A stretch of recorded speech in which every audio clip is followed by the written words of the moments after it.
There are times in our lives when God pushes us to the end of our self-reliance and leaves us with no other option but to abandon ship, to plunge into the waters of our deepest fears and trust in Him alone.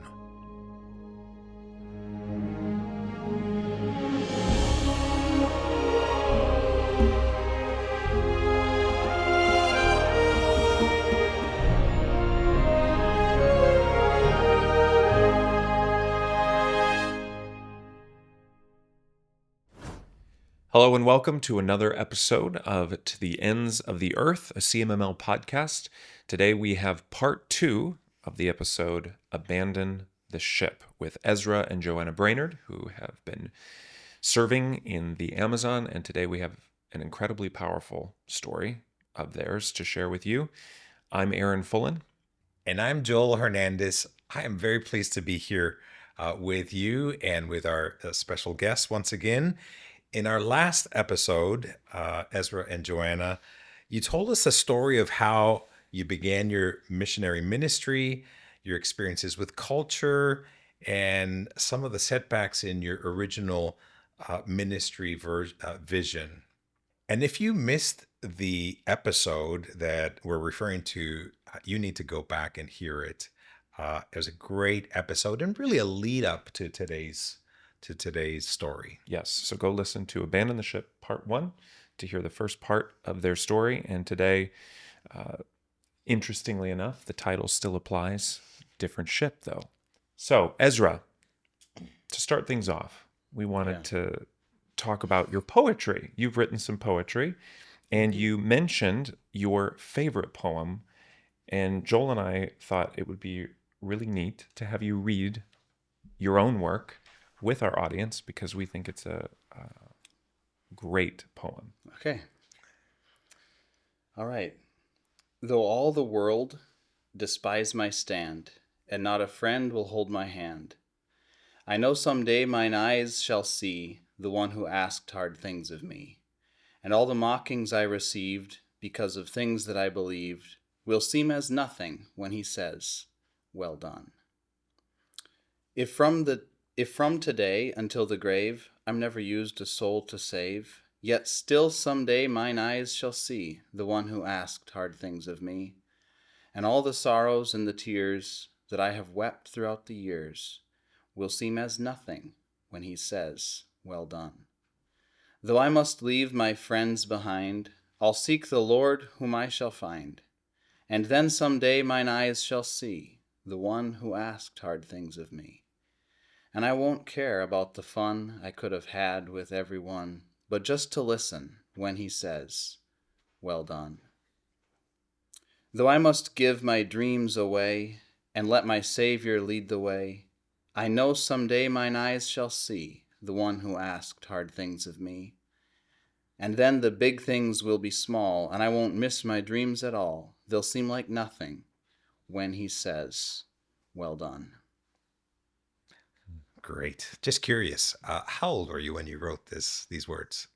21. 21.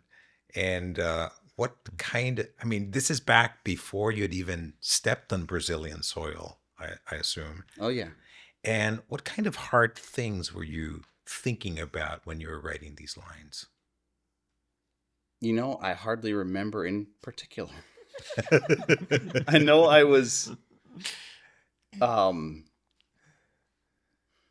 struggling through making some decisions of choosing the right thing, and even what friends I chose to hang out with and what direction I would lead my life in general. And this was part of that decision to direct my life in the paths of God. That's great. So before you step out to the mission field, you have resolved in your heart, no matter what God throws at me, I'm going to follow him. I'm going to be faithful. That's great. So what down the road, when you were in Brazil, Yeah. what is one of the hard things that God had asked of you? Well, I mean, just as you were just mentioning last episode, and abandoning our first boat Hmm. was probably, I guess, was one of the hardest things that involved a decision. Of course, what we're going to talk about today in some ways was a lot harder, but it involved no decision that I had to make. It was just thrown at us. Right. Whereas abandoning our first boat project was things that involved decisions that I had to give up on one dream and realize that God was using that closed door, even though I had to choose to close it to a certain extent, that to lead us in a new direction. Yeah. So you mentioned the first ship, Ezra. Yeah. So let's talk about the second ship. Yeah. It's quite a story. It involves both of you. So how about you lead us off, Ezra, and tell us what happened on that fateful day? Well, just a little background. We had just gone to Manaus, which is the capital city of the state of Amazonas, and we would gone there with all of our documents because we were going there to do document work and to have our baby. Eric was born in Manaus, and This is baby number baby number 4. number 4. So he was 2 months old. We had gotten his Brazilian documents all sorted out. We'd gotten his U.S. documents all sorted out. And we're headed back home. And the main way that you travel in the Amazon region is by ship. So we had considered buying airplane tickets, and we had so much luggage that I would have to send our luggage on the ship anyway. I was talking with them, and they're like, "Hey, if you just send luggage, they charge you one price. If it's actually, so if you send it as freight, they charge you one price. Right. If it's as luggage, they charge you another price." Oh, And I'm like, what do you think, Joanna? Why don't we'll just get the suite. We'll have our own little nice space, and it'll be a week of nothing but the family locked up in a little room. We can make fun of it. The travel takes a week. 6.5 days. Okay. Wow. 6.5 days. Yeah.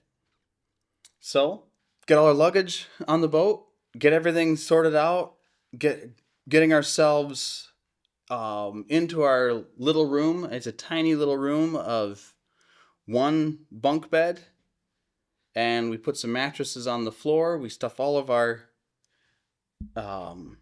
suitcases in the corner, and as I'm organizing the room, I happen to notice there's only 2 life jackets in our room. And I'm like, oh, I'll have to grab more of those. And Joanna, how's the family feeling? How are the kids feeling at this point? The kids were excited. I think they were excited. It was advertised to them as we're gonna be in this little room all together, and we're gonna watch movies, and we're gonna play games. And I had got some books and games brought into our little tiny little quarters. When we got settled in there, their preferred activity was to jump from the top bunk onto the pile of mattresses and bedding on the floor. And like, Naturally. you gotta get that energy worked off somehow. That's right. So like, that's great. So they're jumping off the bunk bed into the pile of bedding, and I was like, this is tight, but we have a beautiful view of the river. We've got our own tiny mini private veranda with the glass door so we can see outside. Okay. And the air conditioning was functioning so we kind of had AC, which is great. It was going to be cozy, but we were going to make the most of it, and just lots of bluey, lots of toys scattered around the room, but we were going to make the most of it. Are there a lot of people on the ship? How many? Yes. How there big was- of a ship are we talking? Okay, so the ship, if it was set up to carry passengers, it was rated to carry 500 passengers. Wow. Well, And now the bottom deck was totally filled of cargo. So only the second and the third deck had passengers. Okay. So there was only 183 passengers, I believe. Okay. Wow. And all of them with accommodations of some sort, or were some No, kind of so open air? The main deck is just a wide open deck with hooks to hang your hammock. And Okay. everybody just hangs their hammocks open. And so there was like probably 130 people on that deck. Oh, wow. Wow. Just hanging open in hammocks. Most of the people up there. And then I believe there was 8 little suites on the boat, Okay. of which we had one. Nice. Wow. So still quite a few people on board. Yeah. Yeah. And what was the setting like? Beautiful weather? It was Beautiful. Yeah. not a cloud in the sky. It was gorgeous. For the first 3 days of our trip, it was just traveling day and night. The boat stops at multiple towns on the way upriver to drop off cargo, because everything is brought into the towns with these boats. But the first 3 days is just day and night travel, day and night, nothing, just floating down the Amazon, and it was monotonous but beautiful. So, Ezra, you said Yeah. you noticed 2 life jackets. Yes. Did you ever find a time to get more life jackets? No. No. By the time we had the whole room set up, I'd forgotten about it. We were comfortable. Things were traveling good and easy. And though it was interesting, the night before the fire, I wake up in the middle of the night with this just strange, eerie feeling. And what was the song? Blessed Assurance by City of Light. Yeah, Blessed Assurance by City of Light is playing. And I have a playlist of songs that the kids listen to at bedtime. Hmm. So it was just playing worship music all night long. and that one happened to be playing, and it was the first time I had ever heard it. I guess Joanna had probably played it for the kids, or maybe you'd recently added it to your list. I'm not sure. And I woke up to that song at night, and just those words. How does it go? How steadfast the strong hand that's keeping me. I won't be shaken. I will not be moved. What blessed assurance. Just those words just hit. Yeah. And I just had that eerie feeling of, and that song was playing. Premonition, perhaps. And it comforted me, and that's why I fell asleep too. And then the following day, everything's normal. The boat had a Starlink, so I went and I bought little tickets to use the internet for a while. And I was messaging friends and messaging the other missionary that I had given our other boat to, and that's when I got that message that one was scrapped. It was just going to take the motor out of it. And then I'm messaging with other friends, and that'll come up in a little bit. So we had our lunch on, I should say. So July 29th, 2024. It was a cloudless day. Again, beautiful weather. We had lunch. It was getting to the kids' nap time. And I was just, putzing around in a little cabin and a little room. And Andrew was looking out over the railing. Andrew is 5 years old at the time. He looks out over the railing, and he says, "Mom, I see smoke back there." I was like, "Smoke?" And I had seen they had like a little grill for cooking meat out in the back. So I figured they were cooking meat for something. So I went out to look, and it was black smoke. And it was increasing kind of quickly. So I was like, "Ooh, boat trouble. That's interesting. Something with the motor." So I called Ezra to take a look. And by the time Ezra came over, there were people screaming, "Fogel, fogel!" There's fire. Fire. And so they're screaming, "Fire, fire!" And some people are grabbing life jackets. I was like, Brazilians can be dramatic. I'm sure it's okay, they'll take care of it quick. I mean, there's fire extinguishers on this boat, though. It'll be fine. But when people are getting life jackets and they're saying fire, fire, you're like, okay, it's something to take seriously. So we walked, kind of as a family, walked into the hallway, kind of looking at the exits, looking for exits and surveying the situation. And just then the motor turned off. And we could hear the explosion of fireworks. Lots of fireworks. Unbeknownst to us, one of the things that was in the cargo of this ship was fireworks. Actual fireworks. Actual fireworks. We sure believe so. Well, we saw them. But We saw some at least. Yeah. So there was that going on. I have a habit of, partly as a mom and partly from my own heart, that I would sing when I get scared and when the kids are scared. And so I began to sing a poem by Amy Carmichael of God's greatness and his, just the fact that he's with us through everything. Didn't get very far in singing it because right about then, you went, grabbed life jackets for you and I. That's when I grabbed the life jackets and that's the moment that I remembered, oh, I didn't grab those other 4. I was like, there's 2 life jackets, one for me, one for Joanna. Maybe each of us can hang on to 2 kids, and then I put mine on and the clip is broken, but I was able to kind of tie it on and put one on Joanna, and hers wasn't even able to tie on as well as mine. And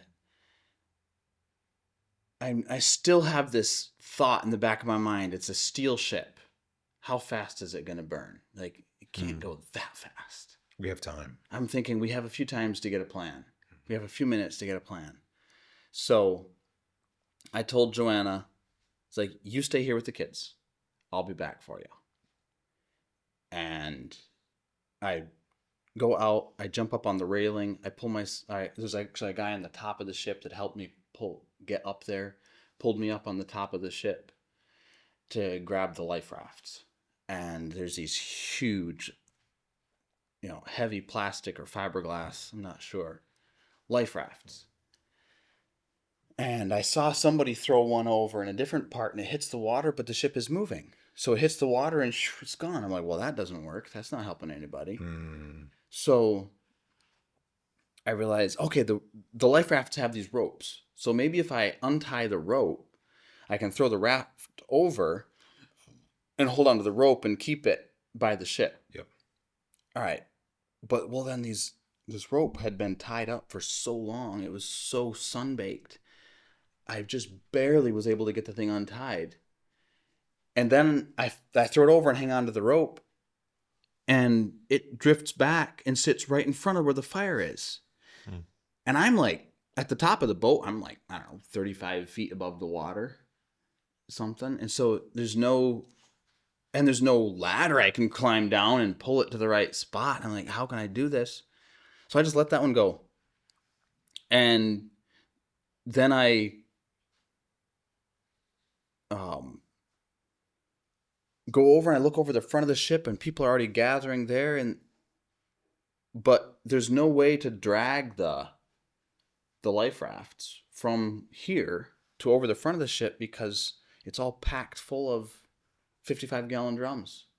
Like, these life rafts are wedged in. And I pull one up on top of this row of barrels, and there's ropes on it and they're tangling up on the barrels and I can't get it to go.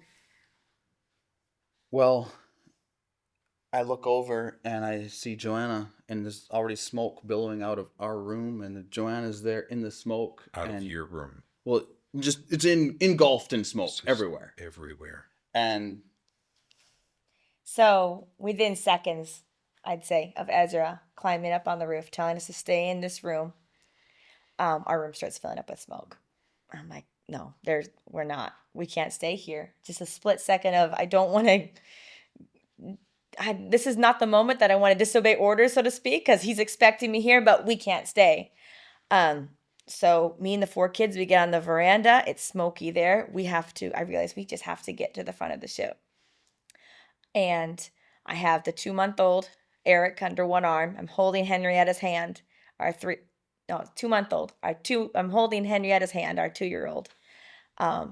Andrew, our 5-year-old, takes the lead and just starts climbing over the railing in between each veranda, just climbing along the multiple verandas that it took to get to the front of the boat. I turn around and Philip, our 4-year-old, is just frozen in terror in our room and just crying, and he can't even move and just screaming. And I grab him out and I'm like, come on, gotta go, Philip, we gotta climb. He's a good climber. He's always been a good climber. But in that moment, just the smoke and the terror, it was really a struggle for him to climb. And these 2 men come barreling past me with suitcases. And I'm like, I beg for help. I'm like, please, I've got people here. You got luggage. Can you help me? They're like, where's your husband?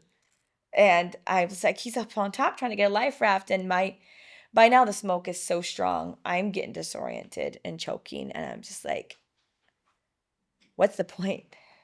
Why am I even trying? We're dying. Why? How hard do you even try to get off? We're all going to die. We're all dying.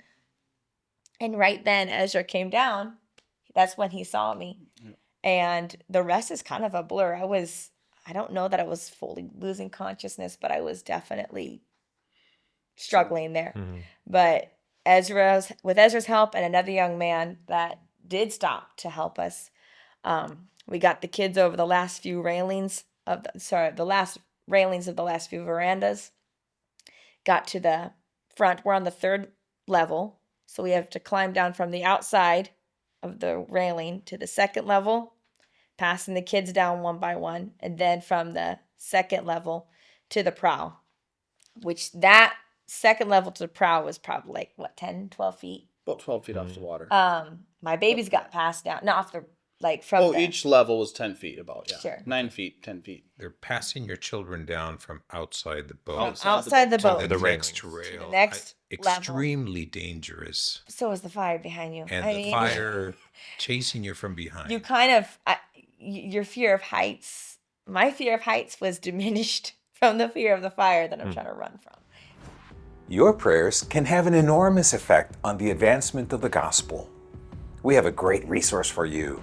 The Missionary Prayer Handbook, co-produced annually by CMML and MSC, is a small booklet that lists missionaries serving around the globe. Entries are laid out intentionally to help you pray for those on the front lines while growing your appreciation for missions. If you're a church leader, the Missionary Prayer Handbook is a must to help your church become a missional church. Join the movement that's advancing the gospel globally through prayer. Get your copy of the handbook at cmml.us/podcast and click on Missionary Prayer Handbook. One of the first men who got to the front of the prow there had a couple children and jumped and broke his legs. And I 'Cause knew I landing would on the too. prow. I knew I was going to break my legs if I jumped. But by now my babies are there. I'm going to do anything to get there. But we were able to lower Joanna down. And Yeah, that same young man that was there with him and Ezra helping me, they were able to kind of half lower me, half drop me to the prow. And there's just this commotion. When the fire first started, people that could swim and had a life jacket ready, they jumped right away. By the time we got to the prow of the boat, it was the elderly, the children, folks that didn't know how to swim and or didn't have life jackets. And the panic and the screaming was unreal. It was just a terror all around. And just as a reminder to our listening audience who maybe have not heard the first episode yet, you and your 4 children do not swim. we do not swim. Yes. So we are among those that have small children and don't all have life jackets and don't swim. when we got there onto the prow, Joanna and I were each wearing a life jacket of sorts. Mine was tied on somewhat. Joanna's was kind of around her neck, but not really tied on. They're just those orange ones that go around the neck. Yeah. And we had nothing for any of the 4 children. And we get there onto the prow, and the what was that? I was going to say something. Go ahead. Sorry. I remember getting down to the prow of the ship and this moment where I had Eric and Philip, and I call out to Ezra, or I had Eric and Andrew, and I called out to Ezra across the commotion, and he had Philip and Henrietta. And just for this split second, there's still the fire raging behind us. There's still the water in front of us and the fact that we're going to have to jump. But this split second of relief of we're all here. We're all together. We're all together. If we're all here to die together, then maybe, but at least we're all together. And we were really hoping, because the last thing the captain did before he fled the ship, he didn't stay. The last thing he did before he fled the ship was aim the boat toward shore. And it still had momentum that it was moving that direction. So we stood there hoping that it just might make it and hit shore and we could at least jump onto the land. So, yeah, we finally all get down onto the prow. And that's what I tell Joanna. I'm like, the ship's going towards shore. The longer we can wait here, the better. And I'm going to say there's like 50 people, nearly, something like 50 people gathered on the prow of the boat. And there's one room between us and the fire that hasn't caught fire yet. And one of the miracles of the day is the boat is heading straight upwind. And there's this just soft, gentle breeze blowing all the smoke away from us. So there's this billowing fire of paint and cargo of every kind burning right behind us. And we're close to it and breathing clean air. And as we're standing there, right around the same time, I can't remember which happened exactly first, but I'm pretty sure the lady talked to you first. It was Andrew. Was Andrew first? So out of the smoke comes a guy, an older guy with a life jacket on himself and kind of hobbling out with the life jacket in each hand. And I holler out to him. I'm like, hey, can I have one of those for my son? And another lady was closer to him and she passed the word on above the noise of the fire. And he handed one to her and gave it to Andrew. And it's in one of these orange life jackets that doesn't have a strap. And it's too big for Andrew, for a 5-year-old. And I try putting it on him and there's no way. And I just tucked one of his arms through one of the loops. And I was like, Andrew, don't let go of this life jacket. And right around that time, that's when...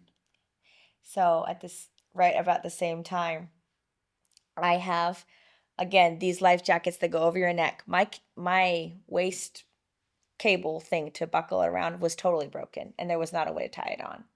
So it was almost useless. I could hold it under my arm as a flotation device, but if I jumped in with it over my neck, it would go up and I would go down. It was basically useless. And I'm holding, and I can't even hold on to it because I'm holding Philip's hand, and then in my arm I've got Eric, our 2-month-old. And a young lady to my left sees the predicament, and she calls out. She's like, give me the baby, and I'll bring him to shore. And I turned to Ezra. I'm like, Ezra, she's offering to take the baby. What do I do? I've never seen her before. Never seen her in our travels. He's like, give her the baby. And so I handed him over. I said, va con Dios, meu filho. Go with God, my son. And that's the last I saw of him for quite a while. And so by then I had my broken life jacket that I could at least hold on to with one hand. And our 4-year-old Philip, I was holding his hand with the other. And I was standing there with Andrew and Henrietta trying to figure out what we're going to do from here. And we still have 2 that don't have life jackets and don't have somebody that can safely hold them. I didn't have the confidence, even with my life jacket, to hold on to a couple kids and jump into the water. Because my life jacket wasn't secure. And when I jumped, I wanted to hang on to it. Right. And so I'm standing there, and the momentum of the boat is gone. I realized we're not getting any closer to shore. So all the people who were confident had already long jumped. It'd been a few minutes and nobody had jumped. The fire is getting bigger right behind us. Our whole family is standing on the outside edge of the railing on this little ridge. And I say to Joanna, and this idea pops into my mind, I'll jump first, and then I'll have Joanna throw me the kids into the water. So as soon as I said that to Joanna, I was like, I'll jump first and you throw me the kids. And I jumped. And at that moment, I turn around and I come up in the water. And as soon as I come out of the water, I heard an explosion and everybody's jumping. So it's I had broken the ice, and then there's this explosion, and all 50 people are jumping all at once. Everybody. And even Joanna doesn't even really remember it, but... I don't remember jumping. I just remember falling. Yeah. With holding Philip's hand. How high a jump are we talking? 12 feet, probably. Okay. Into water that's like 40 feet deep. Yeah. And so I turn around, and there's Joanna and Philip. Fell right in front of me. And that was a mercy of God, because as Joanna's fear was, her life jacket wasn't on at all, and she was holding on to Philip. But, and she loses Philip underwater for a second and is able to grab a hold of him. This water it's the Solimois, or the Amazon. So your hand disappears as you put it in the water. It's that dark. It is that dark. It is brown. It's like coffee with milk color. When I landed, I immediately, just out of the surprise and the startle and just flailing, when I hit the water, I let go of Philip's hand. And somehow I was able to see him falling in front of me through that murky water. I grabbed him and I just pushed him up, and we had landed right in front of Ezra. So when I pushed up Philip into the air, I wasn't coming up. My life jacket was hooked onto my arm too far from my body to lift me up out of the water. But I just pushed him up because I'm like, at least maybe he can live a little longer. And Ezra grabbed him. We were right in front of Ezra. Ezra grabbed him from there. And I continued to I wasn't coming up. I was not coming up for air. And the thought crossed my mind, how long do I fight this? I'm dying. I'm drowning. Should I just succumb? Just let myself drown? We're all dying anyway. How long do I leave this drawn out? And I remember gulping water on accident. And I was just like, well, that didn't hurt. Maybe I could just go. And right then was when Ezra helped push the life jacket tuck it under my arm, and I was able to actually come up to the surface for air. Yeah.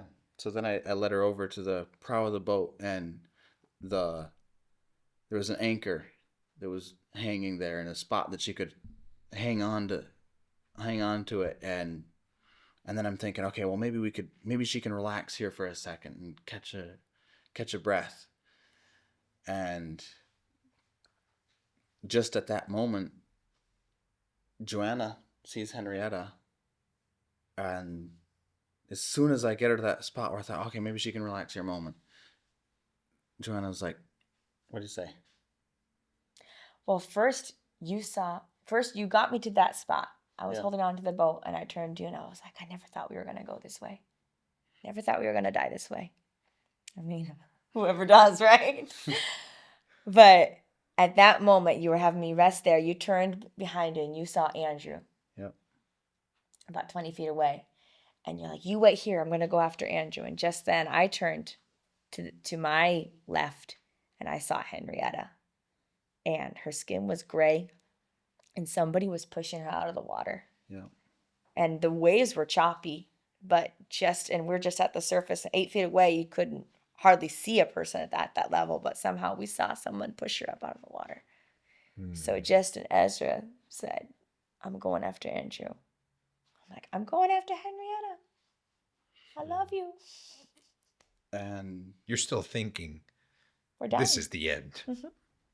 I wanted to make sure he knew I loved him before he left. And there's, I mean, just trying to think through this, that you're in the Amazon tributary, the water is murky, you're losing sight of your kids, there's dangers in the water, there's fish that will gladly eat you in there. yeah, that never crossed my mind at all. It didn't cross any of our minds, I don't think, right then. And yeah, so at that moment, Joanna goes after Henrietta, and I'm trying to go to Andrew, but I'm with Philip, who's flailing and kicking. And so the going was really slow. And the last thing I had seen of Henrietta was when she was lifted out of the water. And I saw a man lift her out, and Joanna's going there, and I'm going off to Andrew. By the time I get to Andrew, I couldn't see Joanna anymore. But there's Andrew, just hanging onto his life jacket, kicking his feet behind him. Boom, boom, boom, boom, boom. And I was like, Andrew, are you okay? And he says to me, yeah, I'm okay. Where's Mommy? And I told Andrew, I said, Andrew, I have to get you and Philip to shore, and then I can go try to look for Mommy. Mm-hmm. So I keep going with them and working my way slowly. I can't really go any faster than about what Andrew can go. I've got Philip without a life jacket, so I'm swimming on my back with him on me, and Andrew and I are just going slow, but we're going. And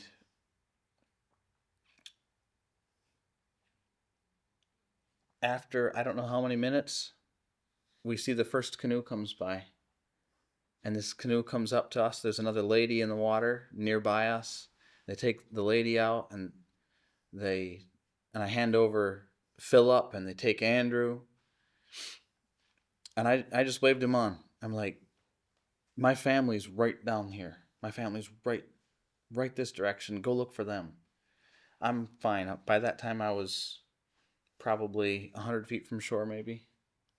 And so I'm like, I'll easily make it to shore. I got a life jacket. I'm doing fine without any kids to worry about. Just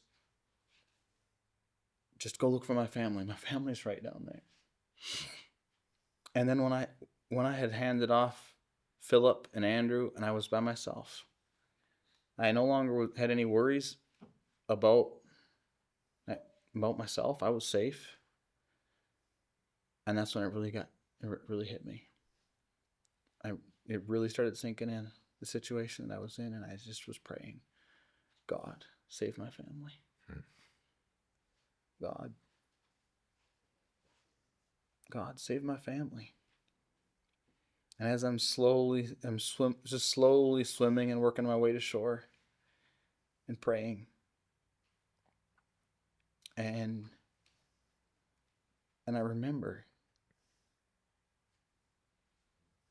just those hours earlier when I had gotten that internet and I was texting friends. A friend of mine who works with me with the Emmaus courses in Brazil, I was chatting with him, Roger Esquane, and he had sent me a message. It was like, hey, Ezra, how's your travels? And I was like, monotonous but beautiful. And he's like, well, I'll be praying for safety for you. So as I'm swimming along, praying, God, save my family, I remember that message that he'd sent me. And then I remembered that the evening before, I had gotten a different message from a brother in the gospel hall in Manaus. He had sent a message saying, praying for safe travels for you and your family. Mm-hmm. And then I had remembered that, like the week earlier, a little clippet of our newsletter had been put in the MSC bi-weekly prayer email. and praying for safe travels for our trip. And as God brought these things back to my memory, it was that first little spark of hope that, everything I'd done to try to save my family had failed. I tried, I had thought of getting life jackets and I'd forgotten. I had tried to get a life raft off the top of the boat and I couldn't. And then I had the idea of, all right, if I jump first, and then Joanna can throw me the kids. And, if it's done, maybe we can execute a plan that'll work. And it failed. And it wasn't any fault of anybody's. It's just an explosion. You jump. So everything I had tried to orchestrate had failed. But in that moment, I realized maybe God's answering their prayers. Maybe God will answer the prayers of those people that have been praying. In the gospel accounts of feeding of the 5,000, we're told that as the day grew late, the disciples began to worry. There were thousands of people, no nearby villages, and very limited resources. Philip even did the math and voiced what many of us would have been thinking. 200 denarii worth of bread is not sufficient for them. The cost, quite simply, was too great. But Jesus was not limited by the numbers. Instead, he asked a simple question, "What do you have?" All that could be found were 5 loaves and 2 small fish, hardly enough to meet the need. Yet when those small resources were placed in the hands of the Lord, he gave thanks, broke the bread, and distributed it. Everyone ate and was satisfied, and there was more than abundance left over. What was insufficient in human hands became more than enough in Christ's hands. When we consider the advance of the gospel today, the challenge can feel very similar. Missionaries are serving in more than 90 countries that are being provided services by CMML. And sustaining that work is costly. Housing, transportation, education, healthcare, these are real needs. It's easy to wonder how such a vast work can continue. Yet, this past year, over $1 million each month was sent to mission fields around the globe. Those gifts range from single-digit offerings, $5 to $10, to significant 5-figure donations, all given by faithful believers who desire to participate in Christ's mission. Remarkably, the Lord has enabled CMML to process every one of those gifts without taking any percentage for operational expenses. Just as he provides for those serving on the field, he has continued to provide for the growing needs of the work behind the scenes. The lesson is the same as it was on that hillside long ago. God's provision is not limited. What he desires is willing hands. Perhaps today he's inviting you to place your own 5 loaves and 2 fish into his hands and watch how he uses it to advance his mission around the world. Philippians 4:19, "But my God shall supply all your need according to his riches and glory by Christ Jesus." As you know, the question never is whether he will provide, but how he might choose to use us as this young lad to provide for others. May we be found faithful in prayer, generous in giving, and ready to serve in his mission wherever he sends.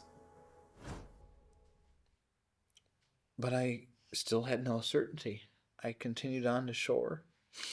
I got to shore and I pulled myself up a steep embankment.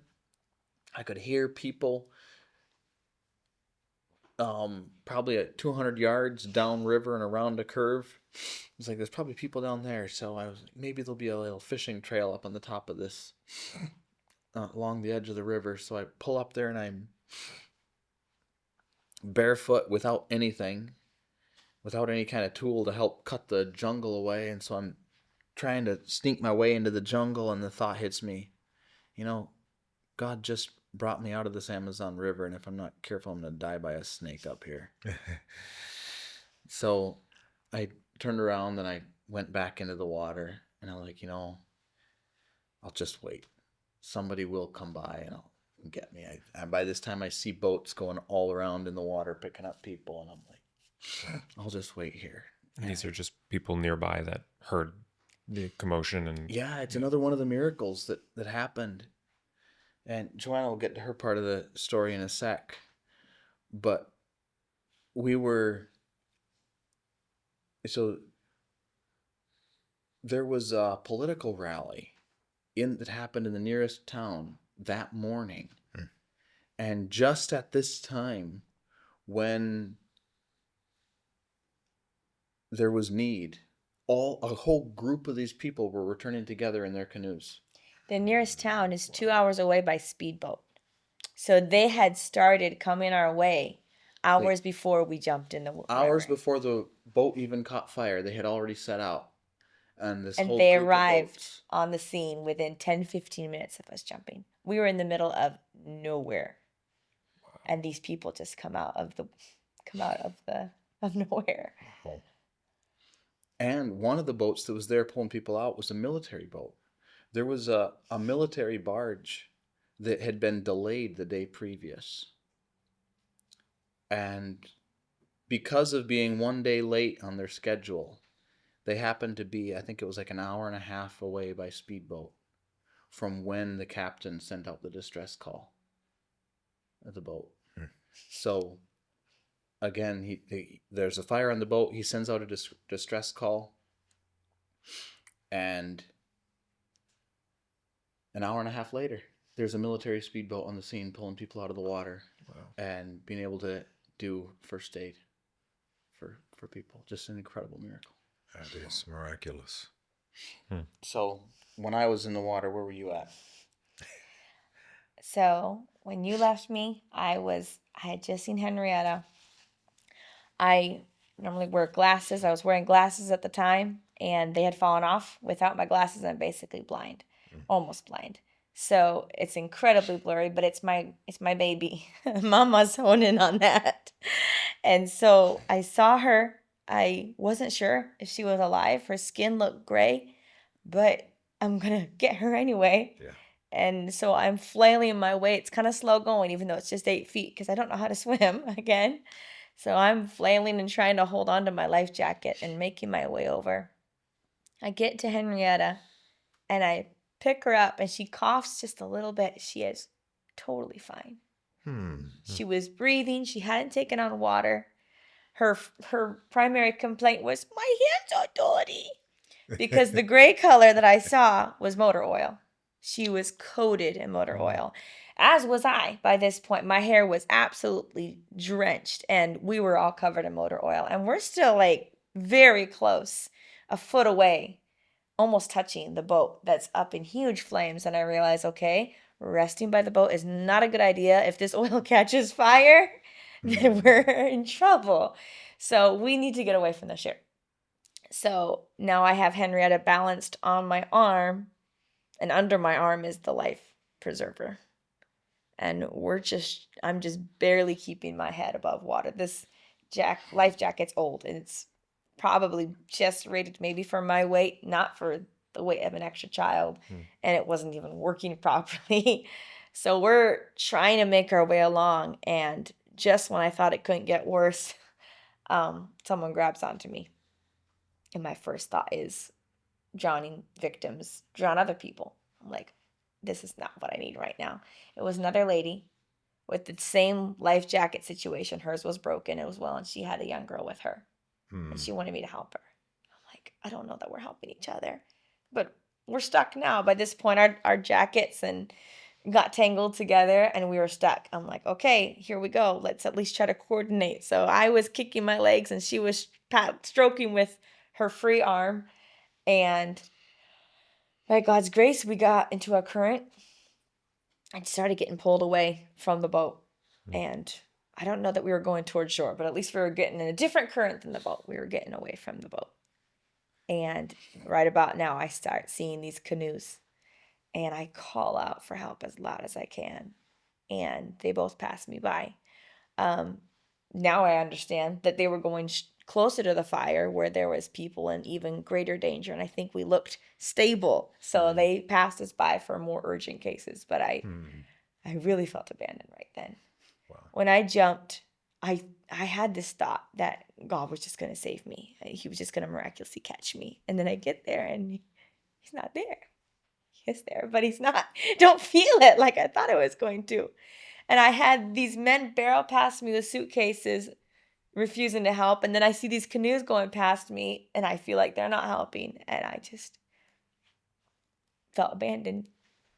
And I just start, in our struggling and panting, I was just like, Dios nos socorro. God is our help. God is our refuge. God is our Savior. That's all we have.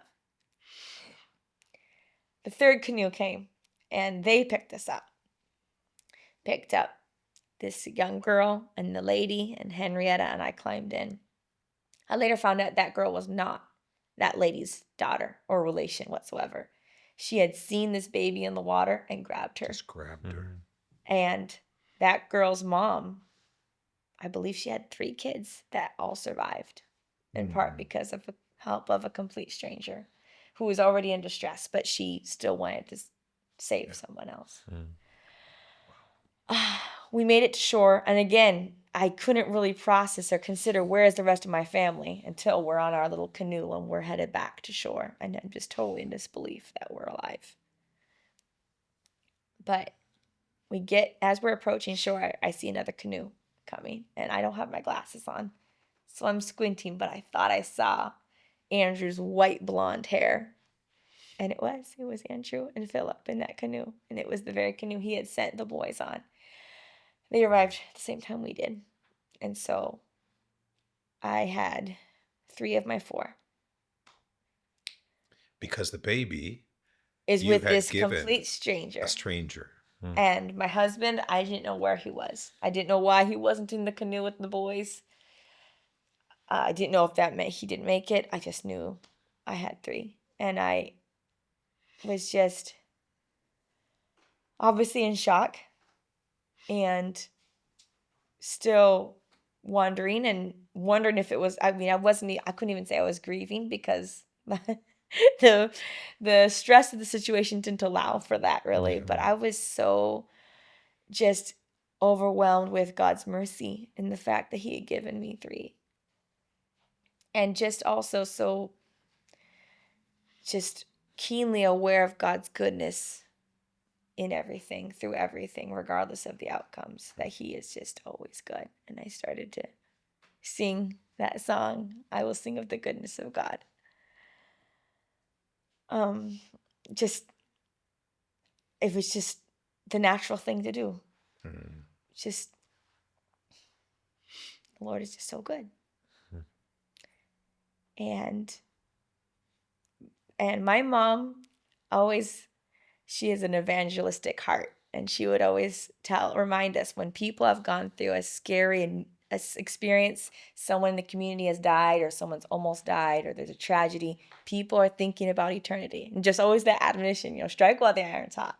I'm like, well, here I am, I'm the missionary, and we all nearly died. And I just started just preaching the gospel like, y'all, we just saw today that rich and poor come to the same place. And if you're here now because God spared your life. And today is the day to give your life to him.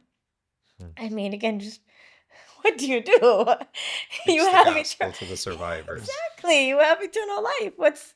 Why would you not say something? Amen. And then, of course, I'm wondering what happened to my baby. Where's my husband? Am I a widow now? Do I have my baby? Is my baby still alive? And I just tried to I couldn't even imagine what happened to my baby. I couldn't go there. I just tried to tell myself, well, at least he's little. He won't remember.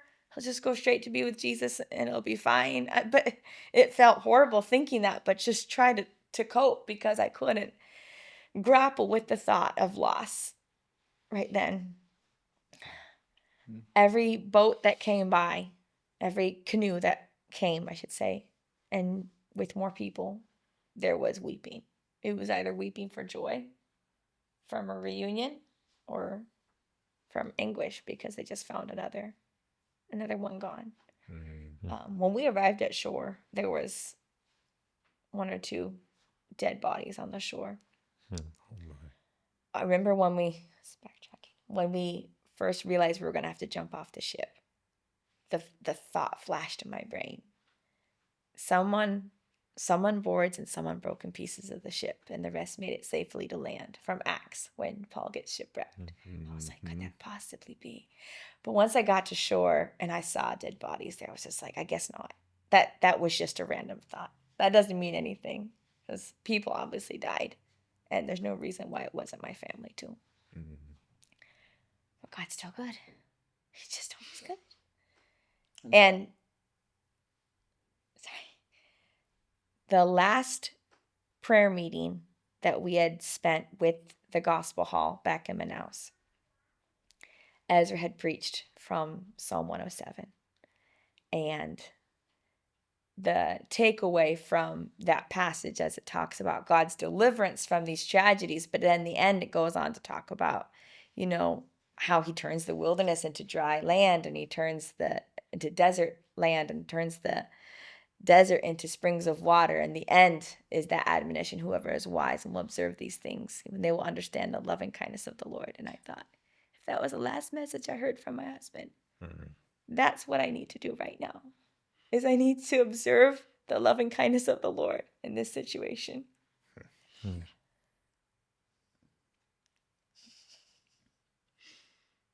And I was just only probably 300 yards away on the other side, sitting on a log.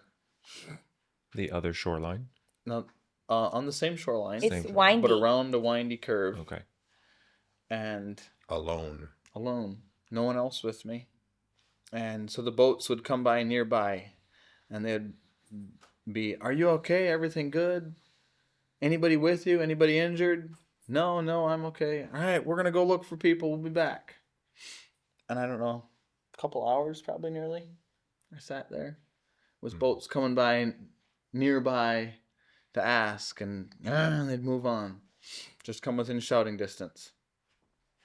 And sitting there praying and just praying, God, save my family. And after about the first 20 minutes, I came to realize at this point, they're either dead or alive. There's been boats around. And it's like, and then I started praying. You're just like, God, is my family alive? God, do I have 4 children? Do I have a wife? God, who died today? And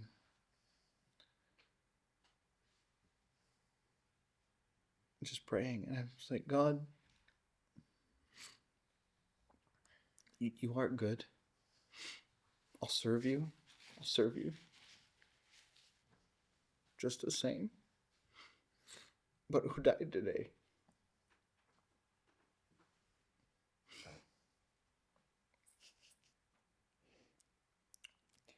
It was probably an hour and a half of me waiting on the shore with the 3 older ones when a larger boat came. And with my almost blind eyes, I could see in the middle of this boat was a young lady carrying a bundle, a little blanket wrapped up thing that was the size of Eric. I didn't know if I was pretty sure it was him. Did not know if he was dead or alive, because they obviously would have brought me the body either way. And so I was hopeful. It was that young lady. She had guarded him with her life, and he was sleeping. And he woke up and saw me and smiled. He had just learned to smile. I later found out that when she was in the water struggling to keep his head out, another couple of the victims had seen her in the water struggling. They're like, for goodness sakes, drop the doll. They thought it was a doll. It didn't look like her. It's blonde, blue-eyed. And they got closer and realized, wait, that's not a doll. And they just came around her and helped her hold our little Eric up until help arrived. And so it wasn't even something she could do alone. But I had Eric. And just once again, like, I have my children. But now, how are we going forward? Am Am I continuing this journey alone with the babies? Um, Andrew had been incredibly patient, incredibly quiet.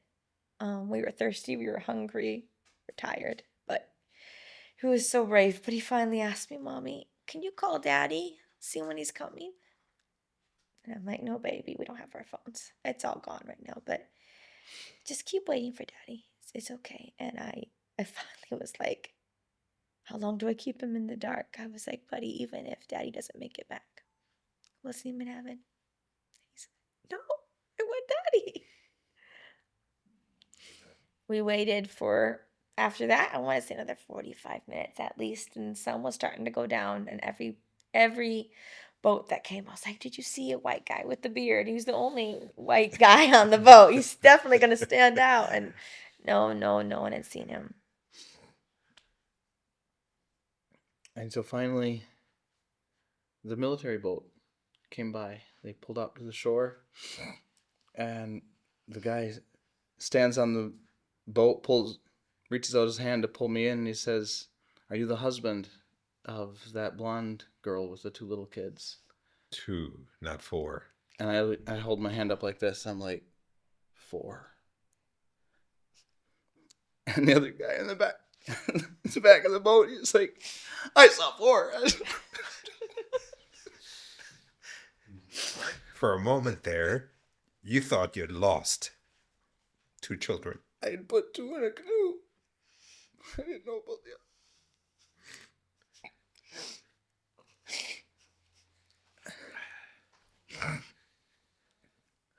And he was like, yeah, I saw them all. I saw 4. I saw 4 kids with her.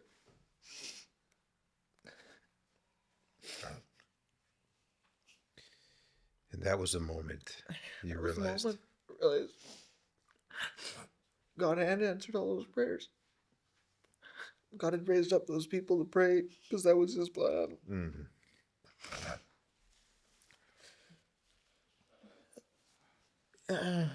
He let all my plans fail because he had his plan.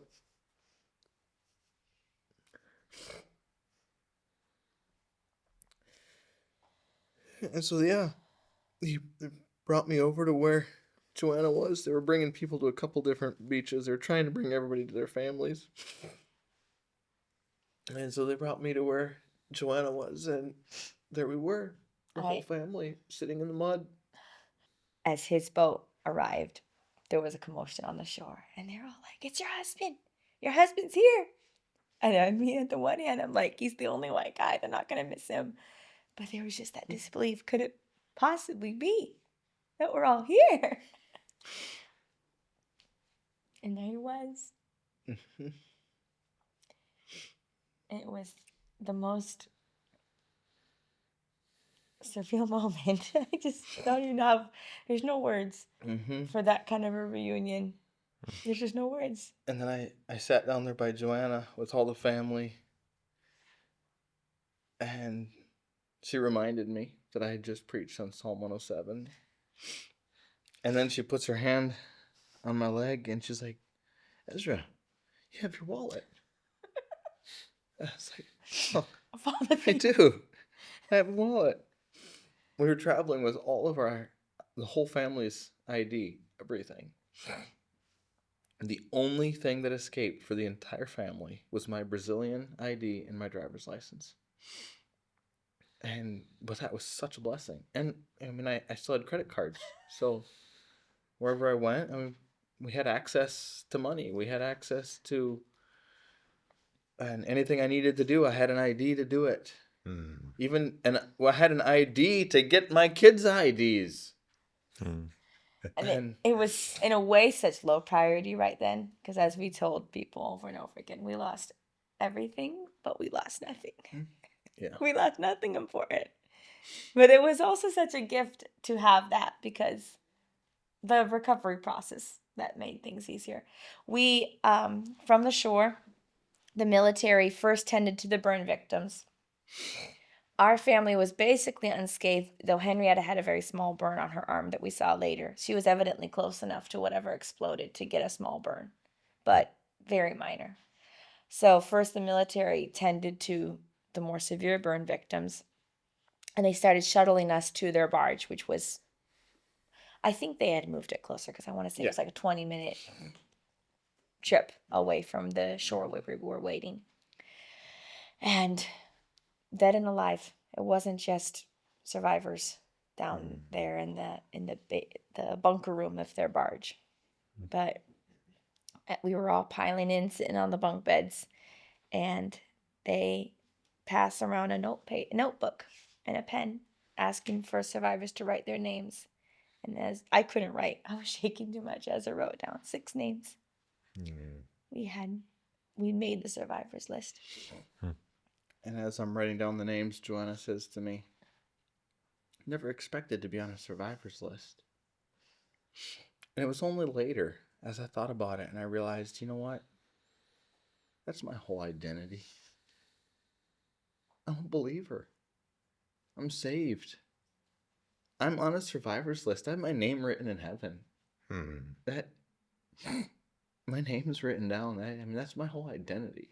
And that just really strikes home when you have that emotional experience of what it means to be a survivor, and then to realize that's what we are as believers. Wow. So then from the military barge, after they had gotten, they took, first everybody was put on the beach. Then from the beach, everyone was put in the barge. Once they had everybody accounted for in the barge, they started shuttling people to the nearest town. And it's an hour and 50-minute boat ride. And so the mayor of this town had put out a proclamation. Everybody working a government job, they were off work. The schools were closed. And everybody with the speedboat was asked to go and get people. And everybody with clothes brought them to the hospital.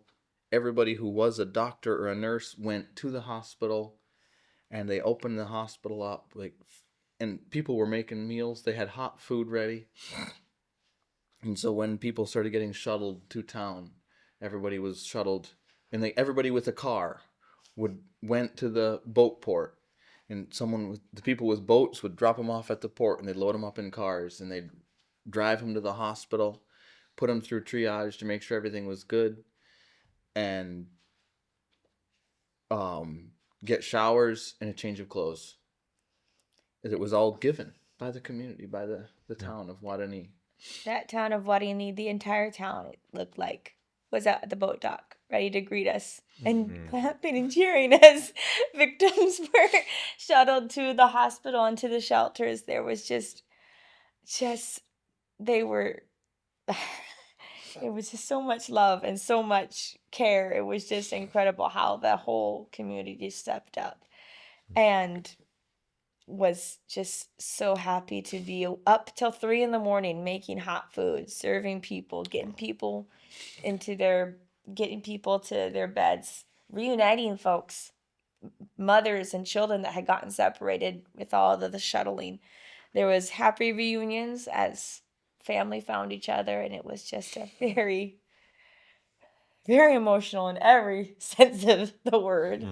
Yeah, I'm sure a mix of elation for those that survived and were reunited, and then a sense of grief for those who didn't make it. There was a casualty list, wasn't there? Yeah, there was. The last official numbers we heard was 6 dead and 7 missing, if I remember correctly. I am actually surprised that number's so low. Yeah. And actually, the things you said about the miraculous interventions of God sending ships ahead of time.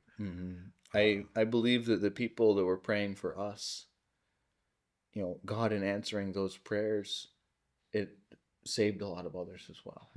Like 2 days earlier, there'd been a totally different, unrelated boat on a different river in Brazil one of the tributaries, Still in the Amazon. still in the Amazon region.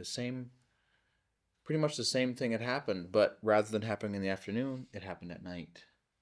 And rather than happening with a military boat nearby and with a group of people coming at the right time, and there was like 30% casualties instead of 13 out of 183.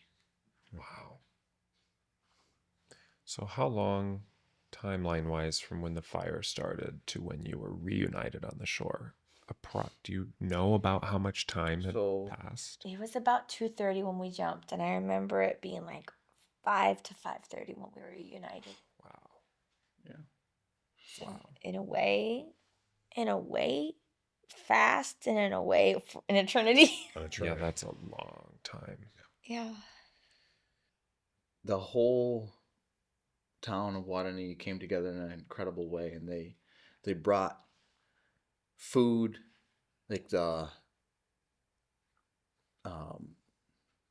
cooks for the school. Just school was canceled, but they still came to work and they cooked meals for us. And that's where we were put. We were put in the school, and all the classrooms were turned into bedrooms for all of us. People brought mattresses and threw them on the floor or whatever they had. And then our story in particular became famous around town. And there was kind of this sense that I got from the locals that, well, these boats, this is what they travel on. This is their transportation. And we were the foreigners that had put ourselves into their system, and it failed. But I got this sense from the locals that in spite of all their sadness of the people who had died, there was almost like this, at least our guests made it. At least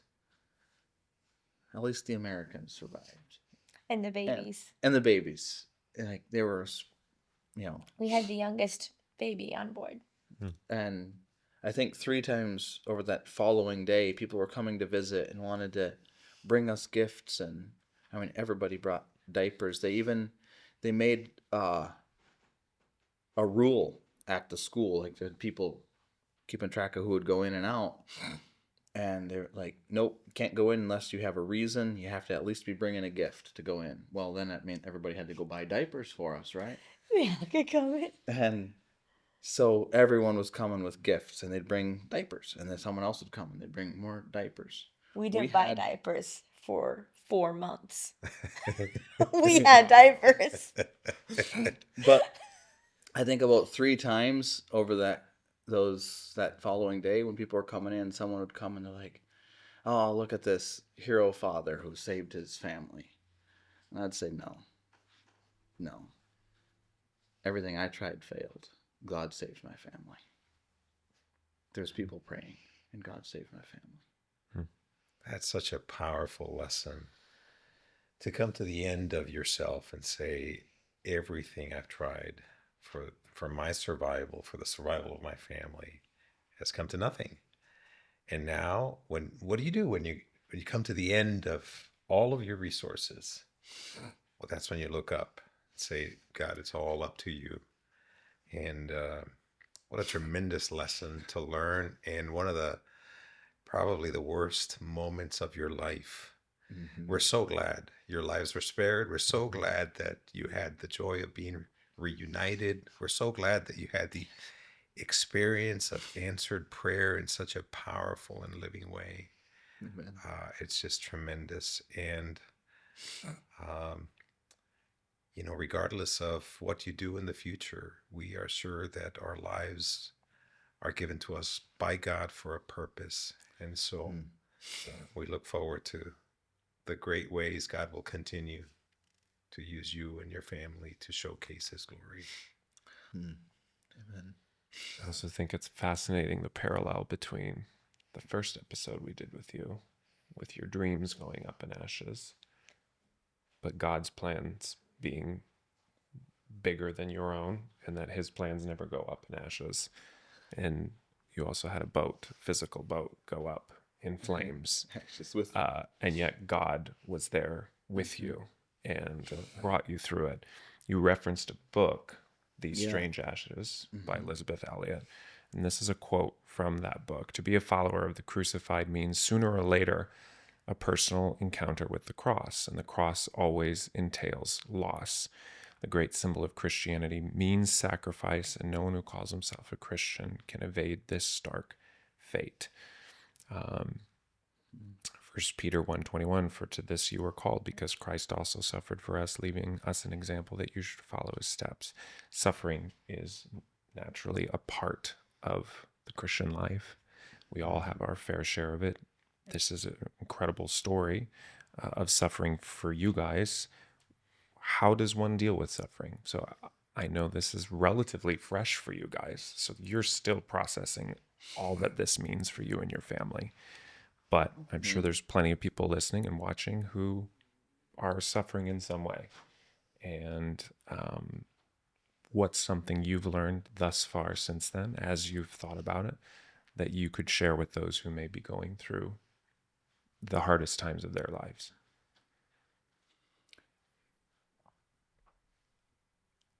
Well, I'm going to answer almost your question.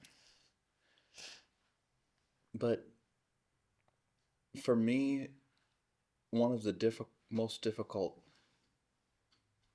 things of it is the what if question. And because yes, it was a tragedy, we lost stuff.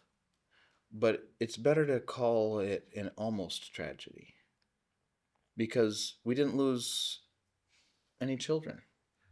We're all alive. So it's like our stuff, that's a loss, but I just don't know if I could quite call it a tragedy. And yet, for me, the visual that was just so incredibly haunting was seeing Henrietta being lifted out of the water and not being able to do anything. And so Joanna says, I'll go get Henrietta. And I know that Joanna can't swim. I know if Joanna doesn't make it, my Henrietta isn't making it. And so that's my last picture, my last memory. And so even after it, it's all done, we're all safe and alive, that picture flashes back in my mind. Bam, it's right there. And, she was in the water for we don't know how many minutes. Like, she shouldn't be alive. And so it's easy to go, for those emotions to hit you, like, wow. Like, and something that Paul Rabideau told us in a counseling session, it's just the most helpful thing is to visualize the hand of God in the trauma, in the tragedy. So I know, it's a miracle that she's alive. God did that. Well, now when the picture slaps into my memory and I remember her gray face coming out of the water, visualize God's hand lifting her. Because now that changes the picture from this dark, hopeless, like she should have died, to a glorious God in full control, doing exactly what he planned to do. And isn't that what the Psalms are? When you read the Psalms, you notice, and I've only noticed this afterward, that's the way David writes the Psalms. And so visualize God's hand. So this is especially for like the memory of those almost moments that can be debilitating. Like just that visual comes back to your mind and comes back and comes back. But practice visualizing the hand of God. And so shift your perspective. It's the same event, but you're looking at it from a different vantage point.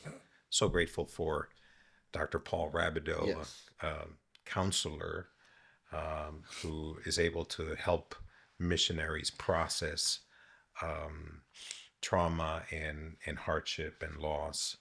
And very good advice for our listeners to look at the trauma from a different perspective, from God's perspective and help that be a part of the healing.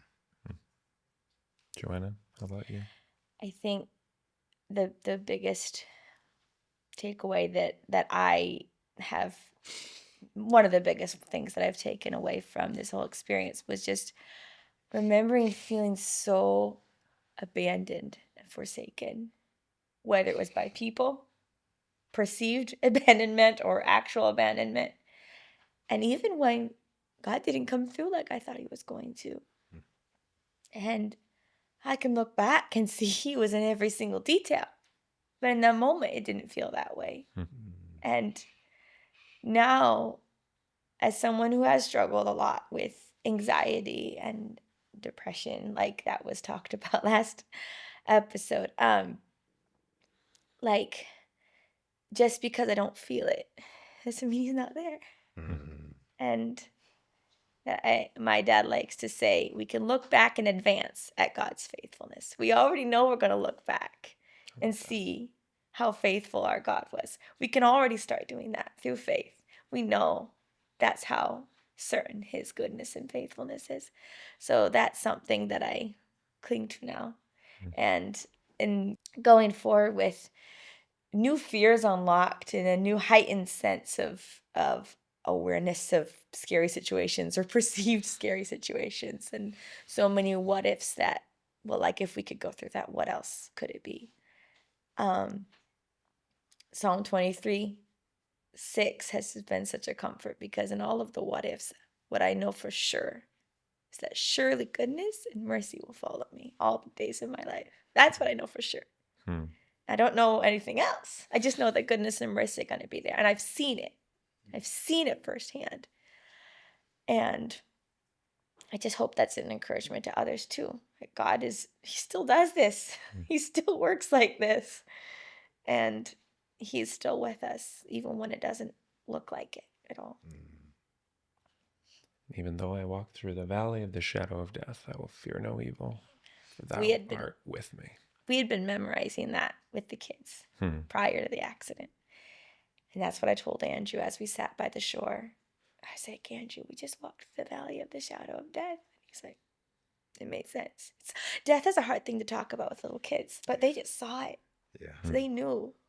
And once you've seen it, it's like, that's such a comfort now. He's there. Well, I don't think much more needs to be said.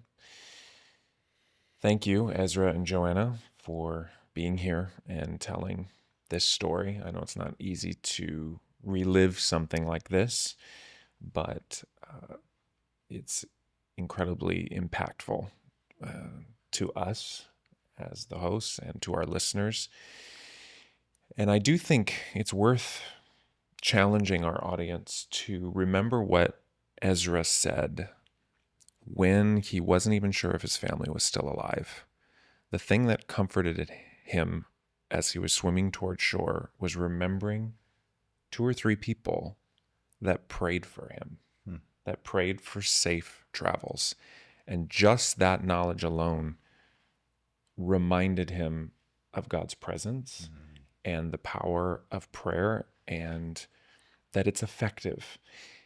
And so I would encourage anyone listening to start praying for missionaries around the world. And if you don't know where to start, a great place to start is CMML's Missionary Prayer Handbook, which you can get a copy by going to our website, cmml.us/podcast. And there you can acquire a copy for yourself and start praying through that book. You'll find the latest version of the handbook and just go through it with your family and start lifting up these missionaries who are dedicating their lives, and some paying the ultimate price with their lives, praying for them. And who knows what your prayer may accomplish on their behalf. Thank you so much for listening again to The Ends of the Earth, and we look forward to giving you another episode in the coming weeks.